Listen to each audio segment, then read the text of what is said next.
College football fans rejoice because your long national nightmare is over. No more Aaron Judge cut-ins because last night he finally connects for home run number 62, setting the single-season record in American League history. And Roger Maris Jr. continues to yell at clouds, on Twitter at least. All right, morning everyone. Welcome to the welcome to the Sweat presented by DraftKings. I'm Emerson Lotz here. So we got the Gojo guys. They're going to stop by. They're going to hand out the Rose of the Week. They're also going to tell us the appropriate and correct way to take down a streaker, just in case you ever come across one, you know? You never know when that's going to happen. Our football panel will try to, speaking of tackle, they'll try to tackle Weddell Wednesday, something new we're going to try here, and I guarantee you it's going to go way off the rails because it's Jeff and Pierce making up our panel today. PGA Tour DFS picks, yeah, check. We've got that. We're going to get cooking on the diamond, though, because it's the final day of the regular season, and every game today is absolutely meaningless in terms of the playoff field. Yes, all 16 of the games today, 15 of them on the main slate. They're all going to get going around like 4 o'clock Eastern time. Okay, Gary and Thorne, Nick Fryer, good morning. How are you two? It's good to have you here. Gary, hello. Hi. Nick, I have a question for you now that this journey has concluded. What is your number one takeaway here from Judge's pursuit of 62? Well, I mean, aside from the fact that college football fans can go kick rocks for all I care, complaining about this nonsense. I mean, you're not even like the best version of your sport. So just shut up. Nobody really cares that much. Spicy. Yes, no, I get very annoyed by college football fans. I never understood it. I went to a Big Ten school, and I never understand the lunacy that comes with all that. But that's another conversation for another day. What I'm most impressed about with the whole Judge situation, yes, the 62 home runs, obviously very impressive. But hitting 311 while doing it is mind-blowing in today's baseball right now. I mean, we talk about it all the time, how average doesn't matter. And when we break down stuff and look at projections and everything like that, it is something that we know, but it's never the driving force. We almost talk about BABIP more. But to go and be able to do this still now when strikeouts are kind of like, it's okay, you can do that, it's fine, not a big deal. And pitching, I feel like, has gotten better and better every year. I mean, that is an impressive number, even though he's probably going to come short in the Triple Crown. Yeah, I think it could be a little tight. I believe he's around 4.5 points behind the current leader right now. So, Gare Bear, is Aaron Judge back to being the face of baseball? Yesterday, Jared Carrabis took that title away from him. I mean, I would still say the face of baseball is probably Shohei Ohtani. Okay. I just think again, face of baseball kind of gets into a whole marketing thing and a international baseball aspect that isn't all that interesting to delve into, if we're being perfectly honest. I don't know. This whole Judge thing has been really interesting. I think it's a matter of like how something's covered versus how impressive the actual feat is. Like 62 home runs is crazy, especially considering when you start breaking things down, like how many pitchers Aaron Judge, like individual pitchers Aaron Judge had to face this season versus like, I think when Roger Maris did it in 61, there were only 18 baseball teams. There was no interleague play. Like he was facing the same pitchers over and over and over again. And these guys were throwing deep and deeper and deeper into games. Like it really is impressive. But at the same time, you start asking yourself questions like, would anyone care this season if Tom Brady broke the NFC passing touchdown record? No. Does anyone know what it is? No, but nobody does. It's a whole different conversation because the one thing, and I've always loved this about baseball, like you have two separate leagues. I know they play together, and now there's interleague play and everything, but like it's on a different level. Not anymore. Not anymore, like but it's still the same. It's the same rules. They're going to play each other. Every team's going to play every team next season. Like, look, I get it, and look, I love baseball. Baseball's my favorite sport. Oh. But baseball is also so up its own butt about how important it is. Yeah. And like that's baseball shtick, right? And that's why that's why they were trying to shove this record down our throat. Yep. It's the American League record. Like, maybe Judge plays today and he's got a chance to catch Sammy Sosa. Which Sammy Sosa? Because Sammy Sosa has a 99 record. He's got a 2001 record. 3 times. I don't think he's going to catch 98. Probably too far away. Like, I don't know. It was so impressive. And look, I think the most impressive part of this was the distance Judge was from everyone else. Like, he was over by WRC plus. He was over twice as good as the average hitter in baseball this season. Like, that's crazy. But at the same time, like even when that distance stuff comes into play, you look at the two next closest guys in the American League. If Mike Trout gets 700 plate appearances this season, he's on pace for 55 or 56 home runs. If Yordan Alvarez doesn't miss 25 games, he's on pace for 50 home runs. Like, there were a lot of weird circumstances this season that kind of led to even that disparity between Judge and everyone else. So again, it's really impressive, but I do think by the end of it, just because of the coverage, because of the cutaways, I was kind of just tired of it. I'm a little over it, to be honest. Too. You know what? You know what pisses me off the most? Well, the fan that jumped down from the railing last night in Texas, like didn't even end up getting the ball, like a premature jump there, and he was just escorted out. Good news is he wasn't injured. But the guy who did catch it, did you see who it was? Nick, yeah. This dude is like the vice president at Fisher Investments, which manages He's worth like $15 million or something. Yeah, it's unbelievable. Oh, and they buried the lead. He's married to a former contestant on The Bachelor. Like that guy's already winning at life. He's not like a regular Joe who catching this ball could change his life. He already has everything that anyone would ever want. Ridiculous. It pisses me off. Zach Hampel didn't catch it though. Like he's still above Zach Hampel on my list of people I was happy to see catch Judge's 60-second home run. So at least there's that. All right, guys, let's move on here because we all hate that conversation. So it is time to look ahead to the postseason here. We know the matchups. They're all set. We now know the odds. So Gare Bear, give me a DFS or betting angle from the matchup you're looking forward to here the most. I'm like, are your Blue Jays really going to break the hearts of America and eliminate the Mariners?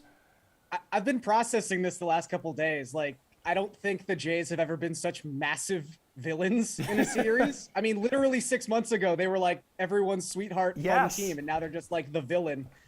I don't know. I would actually say the series I'm least interested in is probably the one that I have the biggest lean towards. Okay. Although that's probably a lie because I'm definitely least interested in Cleveland Tampa. I think everyone is. Yeah.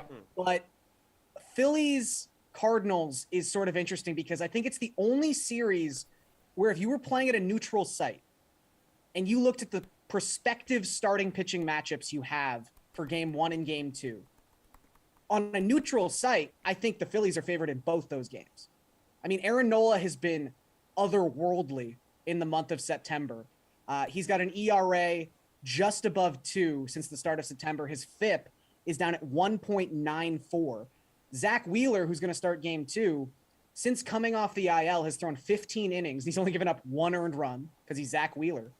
I mean, the Cardinals, they're a team that comes at you in waves. I mean, they're a team with crazy depth. Doesn't really matter that much in a 3-game series. And I think where they kind of start to show the cracks is just in their raw top-end talent, particularly in that starting rotation. They just don't have the horses to match up in those particular matchups. And even if you look at their 2 best players overall, Paul Goldschmidt and Nolan Arenado, both have been a little cold the last 6 weeks. Like, I just don't really think this is a series that sets up particularly well for the Cardinals outside of the fact that it's going to be played at Busch Field. Mm-hmm. So I think the Phillies at plus 115 is definitely a pretty enticing number. Okay, yeah, and just, a reminder to everyone, too, with the addition of another playoff team this year. So the wild card series this week can be 3 games, all in the same ballpark, no traveling. So that said, Nick, which series are you looking forward to the most? And give me a DFS or sportsbook lean. Yeah, so I do think that Garen raises some good points, too, about the Phillies, because we talk about, obviously the Braves are the force of the NL East, and then you look at what the Mets have, and every time it's like you have 2 bona fide aces on that staff, and what is the team going to do if those guys are pitching like they normally can in any series? Same kind of goes for the Phillies with Wheeler and Nola. As much as I do like the Cardinals a lot, I mean, this is the team that just every year in out is always in it. But for me, I do like the Mets a lot in this series. I just think the Padres, they have been massive disappointments. And I know that the Mets have been a bit of disappointment too going down the stretch as well, but they have 2 absolute horses right now going for them that I mean, how can you not trust them on a day in and day out basis? And of course, they still have quite a bit of talent in this lineup, and they can do matchups and everything like that as well. But in general, one thing that I'm going to be looking to do a little bit more this year is looking at run line underdogs in each game, because we're going to get a lot of close contests, a lot of good pitching matchups, of course, throughout the course of the postseason. Pitching wins ball games in the postseason, and where we've seen a lot of run line underdogs do well throughout the course of the year. I know a lot of those teams aren't around anymore, like the Orioles, but still, I think we're going to see a lot of those close games. So as long as they're at reasonable prices, that's going to be what I'm looking at a lot. All right, guys, running tight on time, so I'll just ask you this one question about DFS. So give me your favorite DFS play today, because, Nick, it's going to be an interesting day of DFS play here, since lineups for like mini contenders could end up having a lot of reserves of them, either the entire game or latter portions. Same thing with some of these big pitchers, like who are set to pitch today, could log abbreviated outings. Yeah, I mean, I would say when it comes to the big pitchers, look at the guys who don't have a series to go play in in a few days personally. But if I'm looking at my favorite play, I do want to give you guys my value play that I like a lot, and that's Javi Baez at 3.9K going up against Marco Gonzalez. I mean, this is a guy who already takes big time hacks every time he steps up to the plate, and now he has absolutely nothing to play for tomorrow. So why not go and see if he can get a couple bombs tonight? And he's going up against a guy in Marco Gonzalez who does not strike out people often. I know Baez does strike out quite a bit, but obviously that's helping his matchup out a lot, and he's making a ton of quality contact of late against lefties. Yeah, Gare Bear, is the approach here to kind of recommend as many players on non-contending teams as possible? Yeah, I mean, when I was writing up MLB targets last night and this morning, that was kind of the approach I took. I almost avoided some of these games that featured teams locked into the playoff picture, because you just don't know how they're actually going to function. We've already seen it last night, and we've heard reports already for some of the pitchers going today that they'll, be capped at like 65, 70 pitches. But that's really for, as Nick was referring to, teams that are, have something to play for, that are actually going into the playoffs. So I do think there's still a couple of those big name guys you can probably count on who just want to finish their season strong. And I really think the main guy in that argument is Shohei Ohtani. He personally has something to pitch for. He needs, I think, 1 or 2 innings to actually qualify for the ERA title.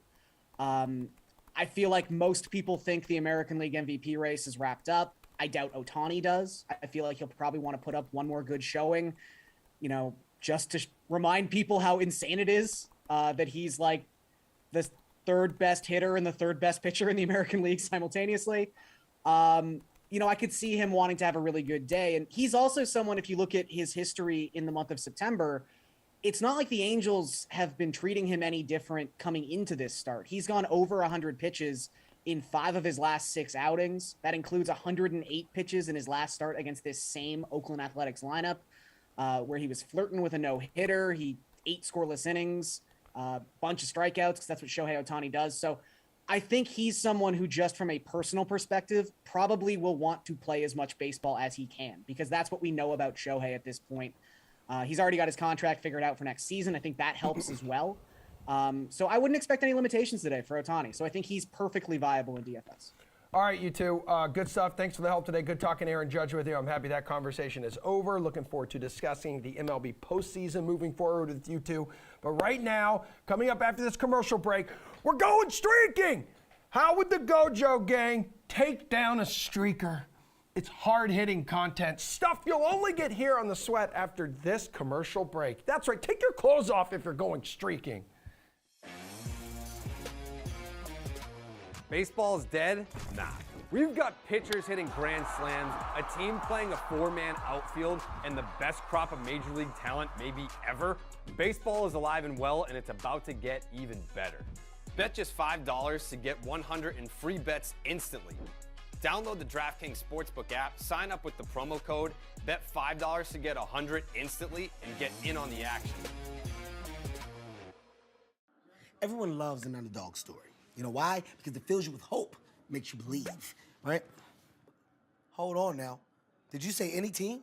So now I can bet the overdog for underdog odds? Team Overdog, where you at? Let me hear you. Hoo, hoo, hoo, hoo, hoo.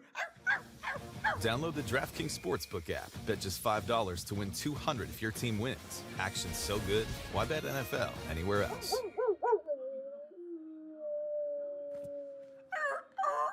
You know, betting without a game plan is a little like skating a giant ramp without helmet and pads.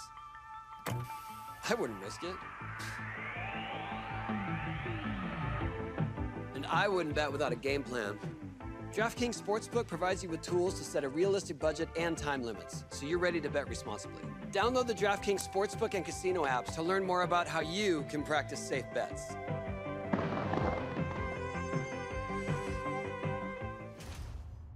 All right, everybody. It's time to bring on the dudes from the Gojo Show, which, by the way, you can check it out every weekday to hear former Notre Dame teammates Mike Golick Jr. and Brandon Newman just bond, just guys being dudes. Listen to the show wherever you get your favorite podcasts. So that is Spotify, Apple, Google Podcasts, iHeartRadio app, YouTube, or just tune in here to The Sweat every Wednesday when these two potato chips join us. Good morning. Good morning. Wow, dude, Brandon, did you get a haircut? Like, you look really handsome this morning. I did. Thank you, Emerson. You look great as well. Thank you. And always. I missed your suit, but you look fine. Oh, I mean, I could, gentlemen. Wow. Hold on a second. I could put it on. It's right here behind the desk. Doing the phone booth? I mean, Look at that. Look at this sassy all right. little number. Not a problem here. I'll do There it is. I'll do anything for the Gojo guys. Why the hell not? It's a nice little combination here. Mike, good to see you. Question for you. So, like, the main one of the main stories, right, coming out of the NFL over the past week, it's been like Tua's situation. You know, he's injured. We know he's officially out for Week 5 here, dude.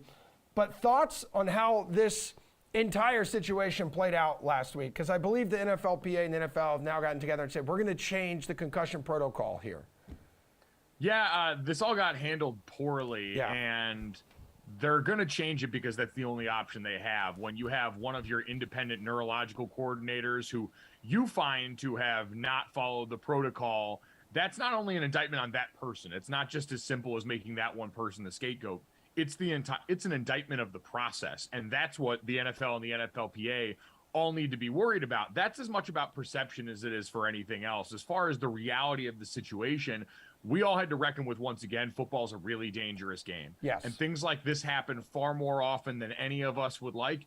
And moments like this, I think, are easy to identify, look at, and go bad. There are so many other moments that we root for. So many other moments that are a part of the game, so many other moments that have positive connotations for us and big hits and special teams play and these things that I think we also need to keep in mind more and more as we go forward and be cognizant that those are plays where injuries like this are not only possible, but are probably happening in ways that we don't see. And that's something that as fans, as media members, we all have a responsibility in this process to make sure we keep advocating on behalf of players and we keep advocating on behalf of the bodies that are going out there and putting themselves at risk for our entertainment. Yeah, Brandon, there's some who are saying now the NFL's failing its players, and there will be more players like Tua unless it makes huge changes here to its culture. Yeah, I mean, I think there's a part of the institution that is failing the players while you're in it. You know what I mean? I think the game is so much better now than it was 30 years ago. So it does take these moments and these, tectonic moments of shift for the game to correct itself. But if it comes to actually helmet-to-helmet injuries and things like that, I think that's kind of a part of the game of football, unfortunately. And it's nice that we get a chance to say the quiet part out loud and talk about head injuries, especially as helmet-to-helmet is now such a big penalty for the game. But the concept of trying to clean it up, if there's something that they can do. Obviously, they got Guardian caps that we got a chance to see on Hard Knocks that everyone had a good time seeing. But they're doing the best they can with head injuries and minimizing the amount of banging that happens outside of on Sundays. So, I mean, nobody talks about the horses that get euthanized after the Kentucky Derby. I think this is a part of the game and a very nasty part of the game. Yeah, for sure. The NFL, again, changing its policies, but safety must appear and must remain the top priority for the league. Yeah, you had it right there. It must appear to be the top priority, even if we don't believe that's the case. Yeah. Okay, guys, so great defensive performances, I got to say, in Week 4. So you had the Niners defense here dominating on Monday against the Rams. Mike, Buffalo slowing down Lamar. Dallas's defense and Cooper Rush, who has never lost a game as a starter, just keeps Big D afloat without Dak. So after 4 weeks of the season here, who do you think has the best defense in the National Football League? Let's go. I think when healthy, and that's been a question for them, the Buffalo Bills are the most complete unit in the National Football League, but the one I would want to face the least, Emerson, is the Dallas Cowboys. I believe they've got something like 46 pressures through 4 games, led by Micah Parsons, who should be the front runner for Defensive Player of the Year. they are chaos up front on defense. And so much of that is having a weapon like him that you can move all over the place, that you can't just account for and say, all right, he's going to be on the edge and we'll send an extra tight end or a running back to chip him, or we'll double team him that way. They move him around. Dan Quinn's done a phenomenal job of letting them go cause chaos. You have Trevon Diggs on the back end, who appears to be taking that next step as a cornerback and not just a playmaker in this league. And all of that put together makes a ferocious unit that right now has allowed Cooper Rush in that offense to tread water as they wait for their starting quarterback to come back. All right, Brandon, where do you sit here, man? Who's got the best defense? It's tough to say with all these injuries that are happening right now, but I really like what's going on in Kansas City, just because they have Mike, you got an issue. I like all the pressures. I like the blitzes. I like the movement. I like the freedom of having someone like Patrick Mahomes at your back so you can make a lot of mistakes and kind of play with your ears pinned back. So, yeah, I like what I'm seeing from Kansas City, but I really like the Broncos defense before they sustained the injury to Randy Gregory. Yeah, I mean, Brandon, you're onto something there. Chiefs ranked first in run defense through 4 weeks, and not to mention they're I mean, on the flip side of that, too, their offense is just like staggering right now, which just makes an absolute pain for any opposing defense going up against them. Speaking of defense, Bobby Wagner, baby. We had a fan on the field during Monday Night Football this week, and social media blew up over what ended up being the best play of the game by the Rams. So Wagner tackling this, I don't know, you want to call him a streaker, protester from the sideline. You had Eli and Peyton. They were gossiping about it on the Manning cast to kind of break down how you should tackle a streaker. What do quarterbacks really know about any tackling, though? You two would. How would you do it, Mike? How would you do it if that guy is ripping by you like with the flare? So I think Bobby Wagner was close. Football's a game about angles. We hear about pursuit angles all the time on defense. So if you look at Bobby Wagner, that was a perpendicular hit, which is good. We saw some force in there. Bobby laid his shoulder in there because he knows how much damage he can inflict. I'm saying I want more. And so if we just adjust this angle by about 15 minutes on the clock or so, 5-10 minutes, 15 minutes on the clock, now you get a little bit of force coming directly in opposition. And we might get legs flipping up in the air, which is the visual I really want. Mostly because I wanted to see that guy's shoes. It looked like he was wearing his Air Loafer 1s. I won't know if they were some sort of dress shoe sneaker hybrid. They look terrific, and I want to get a closer look at them. Bobby's got to flip them to do that. Yeah, okay. And for a second there, when I saw it, it looked like he was wearing those really weird, like, climbing shoes or whatever. Toe shoes. The toe shoes. That's what I'm talking about. He's wearing toe shoes. Yeah, which is another, like, major red flag for an individual if you see someone wearing those. I don't know, Brandon, how did you grade Bobby Wagner's technique there, and how would you handle it? Oh, I thought Bobby Wagner was good, and I attacked McKinley. I'm glad that he was a part of it. I think it needs to be more of a group thing because when you see someone streaking, by the way, everyone's saying fan. Like, this is so crazy. Like, that wasn't a fan of football that was there. Yeah. That was a protester, if you will. That was good. A guy trying that's a good point. Disrupt the thing. It's a good point. Right? So I would think that as a defense, as a unit, everyone comes at all angles. You know what I mean? Some kind of like bull in the ring, Oklahoma style. Just like, I think the fans want to see punishment. Like, we're really there for some gladiator style, like, nastiness. So I think a fan that gets unruly, gets out on the field, gets the chance to have football on him without the pads. Okay. You know what I just thought about, guys? What? He should have to fight the mascot. That should be what this is. Trial by combat with the mascot. And depending on where we go, there's some pretty fearsome ones, even in the National Football League. So I'm all for the players setting it up, but then the mascot's got to knock it down. I mean, Mike, how much does your mindset change, though, if you're taking down one of these unruly fans or protesters or streakers, whatever you want to call them, depending on if they have clothes on or if they don't have clothes on? So if this is a naked dude running towards you on the field, are you still considering taking him down in the same way? So, no, and that's a great question. See, now, like, we go into what modern tackling's becoming. You get a lot of this rugby tackling here, take them down from the side and sort of hog roll them. You got to leave that by the wayside. Bobby Wagner knows all about that. Seattle was first to market on that kind of tackling. He's got to apply the same tackle that he did here to the naked guy, where you're throwing a shoulder, and then it allows you to get away as the rest of the parts start to move in your direction. Brandon. You got to attack him up high. This isn't Derrick Henry. You don't want to go down low in that situation. You can take him on up top. Brandon, someone is naked, moist, sticky, sweaty coming at you. What are you going to do? The whole world is relying on you. Yeah, Mike broke that down like a true offensive lineman. I'm going to give you the defensive perspective. You grab whatever you can to pull him down. And if he's got something hanging out there that lets you yank it down, like you've seen with people, shirts and towels and dreadlocks have been pulled. Like, I think if somebody's out there naked, you got to go with the vulnerable spots and use whatever you can do to get them down. And what happens at the bottom of that pile, that's like Vegas. So you would go straight Lorena Bobbitt if you had to take this dude down, Yes, a naked absolutely. dude down. Absolutely.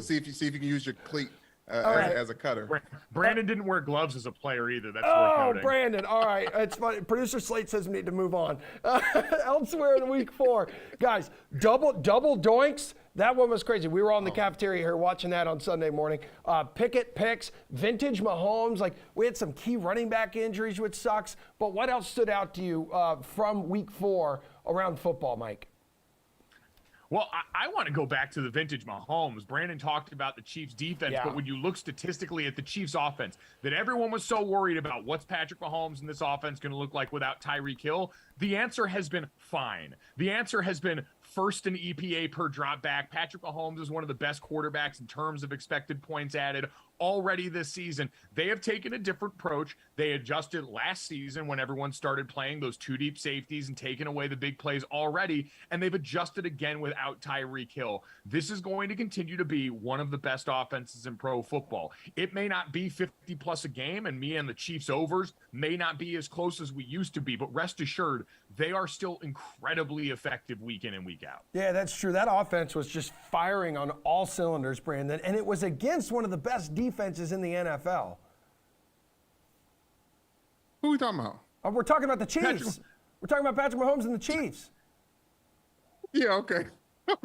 I'm trying to get ready for whatever I'm talking about. So you guys saw a little bit of how the sausage was made right there. That man's eyes viciously scrolling to try and see what he was going to say here. All right. But yes, Emerson, it was against the Tampa Bay defense that didn't get a lot of bail from their offense. I'll bail out Brandon here. Thank the you. way Tom Thank you. Brady and that Tampa Bay offense couldn't bail out their defense in that game as they got a bunch of their receivers back, which a little bit concerning for Tampa Bay. Ultimately, the big issue for Tampa Bay, rush defense. Akeem Hicks was out that game, still inactive, dealing with some injury there. Vita Vea and company got to get right in the middle of that defense because that's about the only place people have had to attack so far. I thought we lost Brandon there. Like, he just started thinking about taking down a greased up naked streaker again.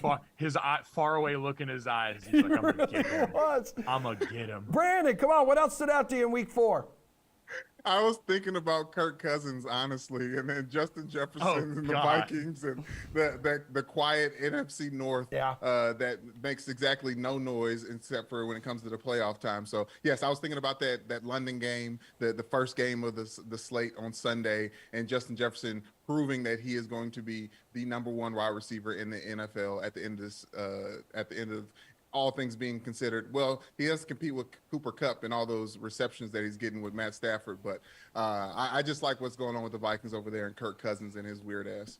All right, Brandon, I'll start with you on this one. I want you to talk college football to me. I want you to take us to school, all right? This could be like a take on anything going on in college football right now. I mean, like, you want to rant about anything. So, like, Bama jumping Georgia for number 1. I mean, there's Bryce Young's injury. There's Mike's Kansas squad now 5-0. Wisconsin firing Paul Blart, Mall Cop, or even like something to watch out for this weekend. What do you have for us, Brandon? Okay, I've been saying it's October, it's spooky season. Expect the unexpected with your lines and whatever. I'm expecting the troublesome Texas A&M, led by Jimbo Fisher, the once former quarterback whisperer, to cover against Alabama this weekend. I'm liking them to cover. I'm expecting the unexpected, Mike. I know Nick Saban came at Jimbo Fisher. There's a little bit extra to this. They bought their team. I think that roster can compete against Alabama. I'm hoping and praying, and that's what I think.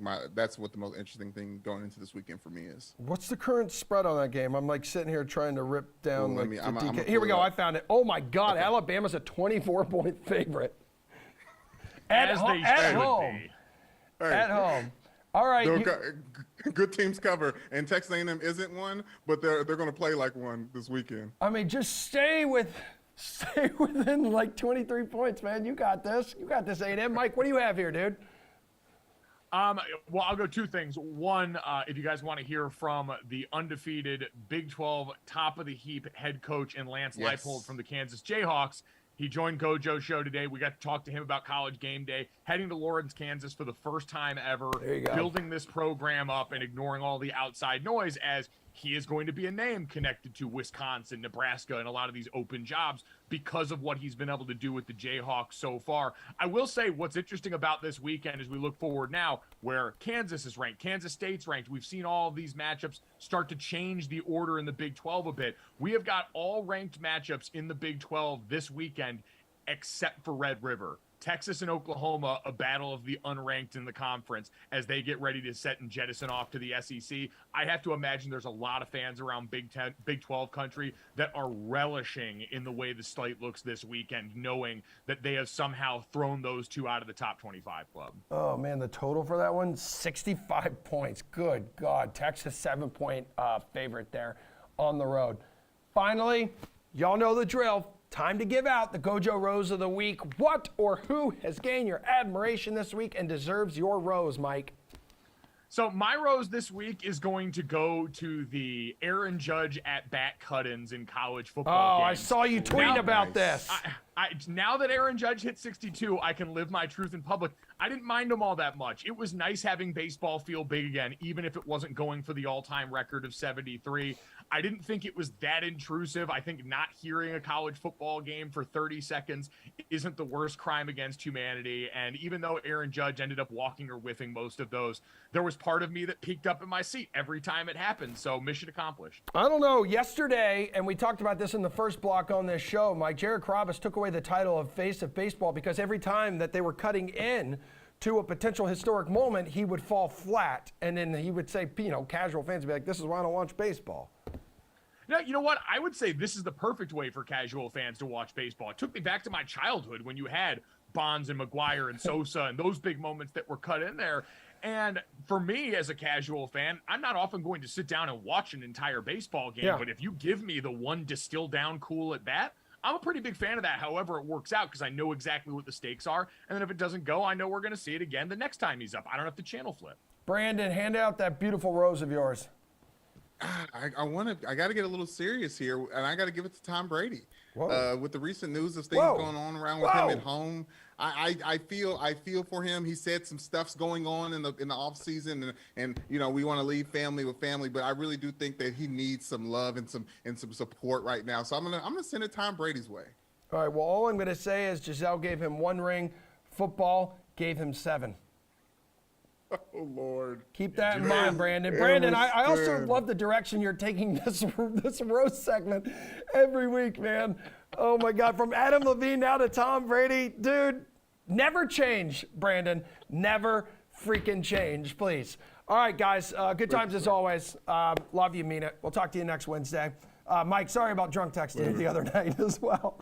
Hey, no, don't ever apologize. Don't ever stop. I love you. I mean it. All right. Coming up, we're going to poke over to the NFL. We're going to look at some bets on the board on the DK Sportsbook. Like, should the Eagles here be on upset alert? They're on the road in Arizona. We'll talk to Jeff. We'll talk to Pierce. And we're playing Weddell Wednesday. It's a game that will confuse both of them, I guarantee it. You want to be a showstopper? You want to be awesome? Then you'll want to have a game plan. Whether you're a champion or a bettor, you gotta be responsible. Have a realistic budget and bet within your means. Set a time limit, then stick to it. And use the DraftKings Sportsbook and Casino apps. They offer all these tools and more so you can practice safe bets. Can I get a mic to drop?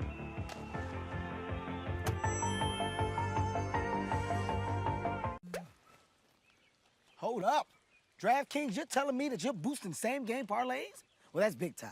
Actually, big is big enough. We're going to need a new word. Jumbo-munganous. No, mas-tremendous. Gargantuloso.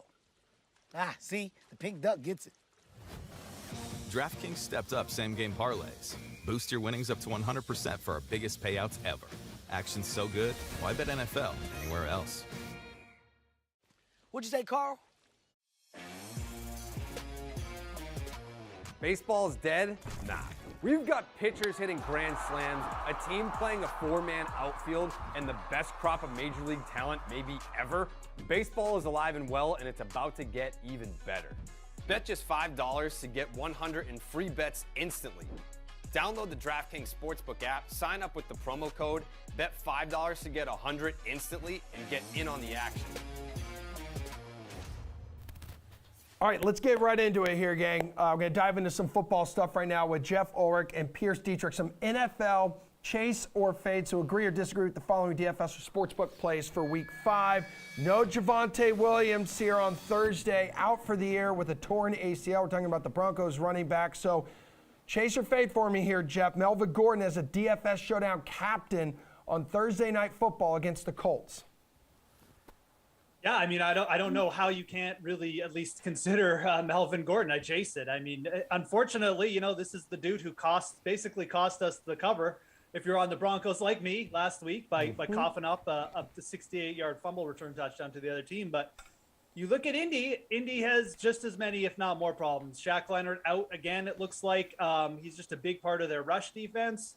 Melvin Gordon, it's hard to understand how he wouldn't get like pushed for 20 touches in this game. I know Mike Boone is going to be there, and I think Mike Boone is definitely interesting as like a game theory play, or maybe even using both Broncos running backs. But Melvin Gordon should be getting the bulk of the carries here. He should be starting the game, and if he starts well, you would figure that the Broncos, who are in desperate need of winning this game, are just going to ride him. So he is definitely one of the players that you should be considering. I do think this game is open for consideration with all the question marks around the big players. You know, you could think about Pittman on the other side. You could think about Courtland Sutton, but Melvin Gordon, I chase him here. I think he'll probably bounce back. And like I said, depleted Colts rush defense right now. He's going to lead that backfield here, Pierce, but you trust him enough to hang on to the football and captain him? I don't trust anyone in this game. Fade every player on both sides. This is going to be an ugly game. And, you know, Latavius Murray just signed with this team. I wouldn't be surprised to see him come in and poach the goal line carries and basically render Melvin Gordon, you know, worthless. The bigger fade is Russell Wilson. What happened to Jeff's guy? I would fade this guy too. Everyone wants to see Russell Wilson cook. Why won't they? This is the second coaching staff that's not letting Russell Wilson cook. I mean, we're talking about the coaching staff that watches him practice every single day. They're not letting him cook for, I don't know, probably a good reason. Maybe he can't cook anymore, and it looks like he's going to be questioned. 124.9 passer rating last week, pal. Don't put it on Russ last week. He cooked. Yeah, I mean, is he cooking or is he just eating a lot of Subway and making weird commercials? Leftovers at this point. Hey, let's go to another quarterback here, dudes. Kenny Pickett, he's back under center for Pittsburgh. He's going to be facing Buffalo, has been named the starter. So, Jeff, we know how much you like him in fantasy for fantasy purposes, but chase or fade, he can actually cover a 2-touchdown spread here, dude. Yeah, look, I do chase this. Everyone was clamoring for Mitch Trubisky to get sent to the sidelines, and everyone was kind of on the Ravens last week. And like, I mean, this line just feels like a massive reaction, and I don't know how Pittsburgh can't be better with Pickett under center. You also, you know, this is more about Pickett. This line, the spread to me is more than just about Kenny Pickett. I do think Kenny Pickett's going to be able to move the ball, potentially get us a backdoor cover late, or at least give us a better shot at it. But the other thing is, like, the Bills are coming off 2 road games against good teams. This is a beat-up team. I think this is just a classic letdown spot. They're going back home. They say, oh, we got the Steelers and a softie here in Kenny Pickett coming in, a rookie QB. This is going to be easy. Ed Oliver's still out. Jordan Poyer got banged up again last game. Crowder's out on the offensive side of the ball. These things add up. Kenny Pickett with George Pickens and this offense, I think they're going to be able to move the ball. And I just think this line is an overreaction. I'm not really sure why. I think 14 is too big. All right, Pierce, can he be competitive enough? He's got that moxie and the fearless passing against the banged-up secondary to cover 14 points. You got to fade Pickett. No one puts the pick in Pickett like Pickett. 3 picks last week. You know, they weren't really the worst ever, but they still were 3 interceptions against the Jets. He did move the offense, but he's got a slightly tougher matchup this week. And I know Jeff's going to say, oh, well, they've got some injuries. Well, that's true. They're not 100% healthy on defense. And they haven't been 100% healthy on defense all year. But yet, Buffalo still is ranked the #1 defense overall with the #1 pass defense overall. And the real problem that Pickett's going to face is that Buffalo is the lowest in the league when it comes to blitzing. And yet they still get tons of pressure, quarterback hurries, and sacks. This is a terrible matchup for the rookie. I just can't see him succeeding in this spot. Later on in the season, yes. Not this week, not this time. All right, Pierce, Eagles remain the league's only undefeated team right now. They're going to be on the road in Arizona this week. Cardinals are plus 190 on the money line here. Chase or fade, they end Philly's perfect season this week in the desert. Fade this. The Cardinals are the opposite of the Bills. They blitz like crazy. They bring a lot of pressure. They get a lot of quarterback hurries, but they don't get to the quarterback. That's a bit of a problem. And what's happened is they've allowed a ton of passing yards, yards after the catch, air yards, passing touchdowns. They don't get to the quarterback. They bring everybody. That means people are open. Well, this is not the quarterback you want to do that against. Jalen Hurts is going to scramble and run all over them. Jalen Hurts is going to find deep passes. If you look at week 1, Detroit is also a very blitz-heavy team. They blitzed Jalen Hurts 17 times. What was the result? Oh, I don't know. Philadelphia scored 38 points, and Jalen Hurts had 37 DK fantasy points. Yeah, Jeff, I mean, Eagles should get their passing game going in the desert now that they're away from the wind, rain, and cold at home. Yeah, Arizona is just and let's just talk about this line for a second. This is just disrespectful at this point to the Eagles. We had the Bills at like minus 4.5, minus 5.5 on the road in Miami, a good team against Miami. And now the Eagles can only get, what, 5.5, minus 5.5 against Arizona? Arizona. I mean, like, this team is just, it got a lucky win against the Raiders. Pierce is alluding to the defensive matchups here. There's nothing they're going to do to slow down the Eagles.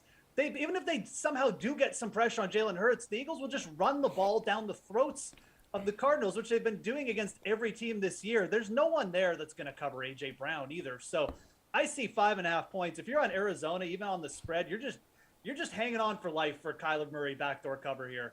And I don't even think that's a good idea. So no chance. Give me the Eagles. No one's better against the spread than the Falcons, but we don't have enough time right now to talk about them because it's Weddell Wednesday here, dudes. Get ready for this show to go right off the rails. So Jeff and Pierce, you two are going to try and guess today's Weddell. So for everyone at home, and definitely for you two dudes, it's like Wordle, but for NFL players. So here is how it works. The rules are on the screen, just really simple. You're guessing an offensive player only. So quarterback, running back, wide receiver, tight end. You get 8 guesses to get it right. We'll flip back between both of you guys. Green will highlight a match on the clue. Yellow means you're at least close. Okay, once this player's revealed, we're going to need you two to break down his DFS outlook for week 5. All right, let's go. Jeff Ulrich, just give me a player right now. Give me an offensive player in the league, and we'll type it in, and we'll see how the hell this plays out. Nick Foles. Oh, my God. What are you doing? Okay, so, wow. This basically means you're nothing. You are not close in any area whatsoever. Pierce, have at it. Jamar Chase. Jamar Chase. Let's go. Let's type in Jamar Chase. So I can tell you right now, with no color here with AFC South, that would mean you want to start looking at an NFC team. Yes, okay. I was gonna point that out. But you can. You guys are a team here. You guys are a team. You're not working against each other. You're a team. All right. So here we go. We do know that this player is under 6 feet. All right. He's older than 22 here. You're close. You're within 2, right? That's what this means. All right. And the number, you're within 2. All of a sudden, that's number 1. Jamar Chase wears number 1. So there you go. Go ahead. It's under 6 feet. Yeah, dude. Okay, But it's within. We're talking like maybe scat backs here. Yeah. So Pierce, this is your wait. Is Darren Sproles still in the league? No. Darren Sproles. What the hell? No, we did. Okay, So, let's go Jeff. Boston Scott. Boston Scott. Boston Scott. Let's type in Boston Scott. It's not a bad guess. All right, here we go. Here we go. You've nailed the running back position. You know it is now a running back. You know that is in the NFC. It's got to be taller than 5'6" now. It's younger than 27 and way under 35. Again, the key here, guys, 1, the number that he wears is within 2 of the number 1 on the jersey. In the correct division, Emerson? Give me no. some info here. You are not in the correct division, but we do know you're in the correct conference, okay? So we need some low numbers here, Pierce. I really wish I knew player numbers. I know. Because it's NFC running back that's 1, 2, or 3? Yeah. 2 or 3? Yes. Yeah. Come on. No idea what the numbers are. So, Well, just now. Tony Pollard. Tony Pollard. Now, is Tony Pollard? What team is he on? Guess again. Get in. It's not an NFC East. We know it's in the conference. It's not the division. Need the conference here. You guys are give me an NFC running back, but it's not in the NFC East. Okay, wait. Pierce, it's for James Pierce. Conner. James Conner. That was one of my guesses earlier, but we'll type it in here just because. All right, here we go. Oh my God. So we know it's in the NFC West. We know this running back now is in the NFC West. And again, where's the jersey number? Within 2 digits of 1, okay? Come on, Pierce. Okay. NFC West running back. Damn it, Pierce, you read books. You're supposed to be smarter than this. Because I read books, I don't memorize numbers of rando players. Jeff Wilson? Jeff Wilson? No, dude, you should know this. Watching the other night, he wears like 22 or something. Again, NFC West running back. I have a weird brain. I'm good with numbers, so that's my thing. What numbers is Akers? Isn't he like 3? Oh, wait a minute. Jeff, was that your next guess? Akers. He's Let's 3, type isn't it he? in. Yeah! Oh my God, you idiots got it. How many guesses? 1, 2, 3, 4, 5, 6. The 6th guess. We did it within the limit. It's Yes, like 8, yeah. right? So again, And it you only nailed took it. 3 of us. NFC. So here we go. Can I move this up? Yes, great. NFC West division. You got the running back. The height was under 6, within 2 inches of 6. The age within 2 years of 25. Who knows how tall people are? What is with these? Dude, how do you not know the height? I literally know the height of Expand every your single knowledge person I there, work book with. guy. I mean, Can we not get shoe size on there too as well? Pierce, yeah, I mean, like, the height should help you, like, with guessing the running back. I'm just saying, Pierce, like, you're what? You're 5'10", aren't you? I'm 6 foot. Yeah, there you go. I got it within 2 inches. Jeff, you're like 5'5"? I'm 5'8". Oh, they're all within 3 inches. Come on, man. I can't be giving up inches like All right, Pierce, you're done. You're very welcome. I do want to bring in Redowar's Lund Hotberg, who's almost 7 feet tall, because we have to talk golf right now, Jeff Ulrich. Stick around. This week, Patrick Cantlay, the top priced golfer in DFS contests. We're going out to Vegas. The dudes are going to be hitting the slots, you know, playing for the Shriners, playing in the Shriners Hospital for Children Open. So big money contest this week, by the way. $300,000 pitch and putt, which pays out $100K to first place. Let's get some picks for this week's contest and help people build some money-making lineups. Cantlay, is he the guy you want over 9K? Len Hochberg. You know, there are a lot of guys over 9K this week. You know, we see in a tournament like this that when there are just a bunch of good guys, but then the field drops off, some of these guys invariably, we're going to be seeing them on TV on Sunday. And, you know, you have a choice here. Do you want to build your lineup with maybe Cam Davis at 92, which is very far from Patrick Cantlay's 11-1? And maybe you could throw in a Taylor Montgomery at 95 and get 2 top guys in the field. But I think if you're going to go with one guy, Patrick Cantlay, winner, runner-up 8th, is a pretty good way to go. I mean, Jeff, no one in the field has played this course better the past 5 years than Patrick Cantlay. Yeah, I mean, the only thing with Cantlay this week is just, you know, from an ownership perspective, he may be in over 50% of the lineups in like the big field GPPs. So it's an interesting game theory fade. There's nothing else. He's the top projected play. Yes, you definitely want to play Patrick Cantlay. I think Len makes a good point. Like, if you're going to fade Cantlay, you may even just start down in the 9K range with like Cam Davis, Emiliano Grillo, you know, Alex Noren is down there as well. These are going to be far lower owned players. So it's an opportunity to create some really like unique lineups by starting that low. But at the same time, you know, you're going to want some exposure to Cantlay. I mean, he's just too dominant this course. Dude, he's the best player by a country mile in this tournament. All right, anybody in the 8K range that you're really high on right now, Jeff? Yeah, I mean, the 8K range, again, like, because we have a couple of elite players at the top, we have players with like some pretty decent salaries in this range this week. I mean, there's quite a bit of talent just kind of coming around. I like Maverick Mcneely. I think the one thing about this range is everybody is just a little bit volatile. Like, there's no supreme ball strikers that we can say this guy's going to gain us like 7 strokes on approach. All of these players seem to be just a little bit hit or miss, but Maverick Mcneely is kind of the player for me. We're out west. I know it's not like the west coast, but this is typically where McNeely comes to shine. He is an elite putter. If Maverick McNeely just has an average week with his irons and that putter gets going, he can absolutely get us to 20 under par here. So I think he's coming off, you know, like a bad week. He left a sour taste in people's mouths at the Fortinet, but there's really no reason why he can't come here, get the putter rolling, and put in a big week. I think 8,100, it's a good time to jump on Mav. All right, I see Siwoo Kim in this range right now, Len, and it's possible, like, the putts that he hold under pressure there in the President's Cup, like, who knows if that can propel him to a career year. You read my mind, Emerson. I am very interested to see Siwoo Kim. I will say first that, Jeff, I kind of like Maverick Mcneely too, but whenever I pick Maverick McNeely, things don't go well. So I am not picking Maverick McNeely this week, but I think he's a good pick for you.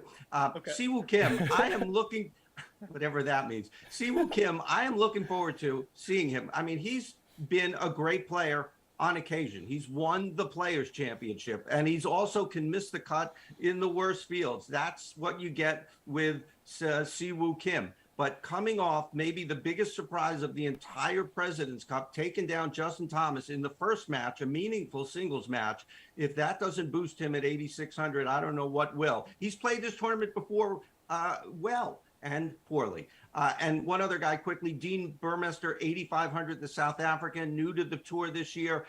He is 58th in the world. He is better than a lot of PGA Tour players already. Very interested to see what he does. All right, as we go to the 7K range, Jeff, I mean, name that stands out to me right away, and I think you and I talked about it earlier this week, Matthew NeSmith. I mean, he's coming in hot here after that final round 64 that produced a top 10 finish at his last outing. NeSmith looks really good this week. Yeah. He's got 3 finishes he's got 3 top 20s at this event and 3 career starts. It's just a good setup for a player who really leans on his irons.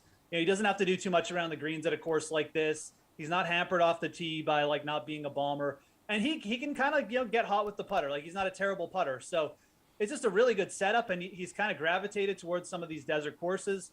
You got to like the fact he gained a bunch of strokes on approach last week because he's a bit of a streaky player.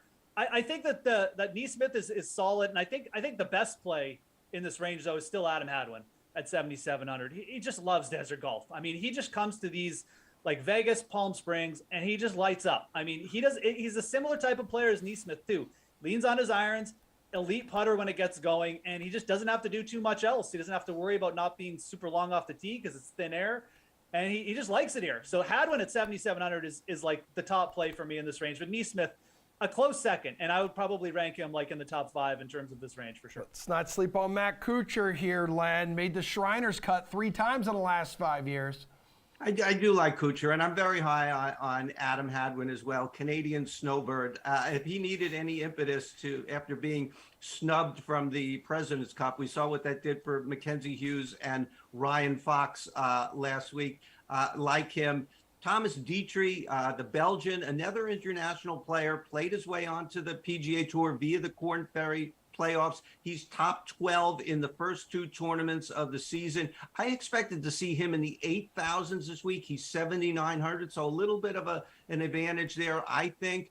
And Martin Laird, 2-time winner, and not long ago, 2 years ago, he won, and he was 11th last year. Another guy who loves the desert golf. $7,200. He could fit in every lineup. Okay, speaking of dudes you can fit in every lineup, Len, take me to that 6K and below range here, man. We're bottom of the barrel, but help us find some value. Yeah, a couple of guys, well, more than a couple I have in my article, but it's 6,900. Bo Hostler and Chesson Hadley have both played this tournament a lot, both played it very well. Hostler has never missed a cut. Both great putters on occasion. That's what you need to go super low this week. They can get it done. And Harry Hall, the Englishman, who just made his way onto the PGA Tour via the Korn Ferry, he went to UNLV. He lives in Vegas. He got a sponsor invite last year. He finished 8th. He's probably played TPC Summerlin more than anyone in the dang field. He is $6,600. All right, Jeffrey, feel like this is your time to shine here.